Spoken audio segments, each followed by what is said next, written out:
Londi, the Dreaming Girl by Lauren Halliday and Natalie Koenig.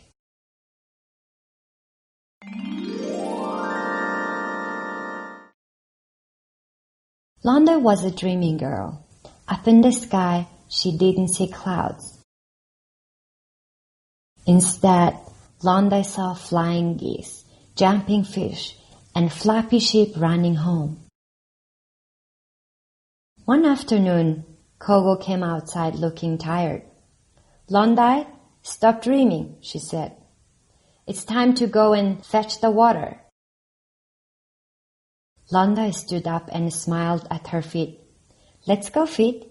You know the way there." Londi started walking to the tap. She hopped over the rocks.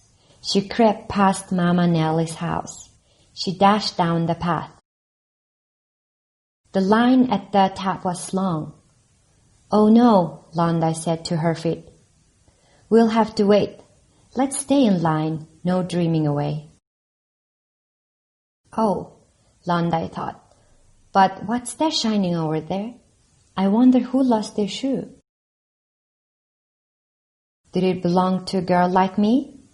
Or something else? And what's that under there? Cheep, cheep. And what's that big shadow? Oh, it's Kogo. Londi, your bucket nearly rolled away. Sorry, Kogo, I dreamed too far again."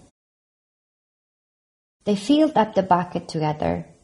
Londi watched the big sun sink into the hills. "Come, let's go, my dreaming girl," said Kogo. "Look, Kogo, there's a pink pig in the sky." "Oh, Londi, it's just a cloud," Kogo said.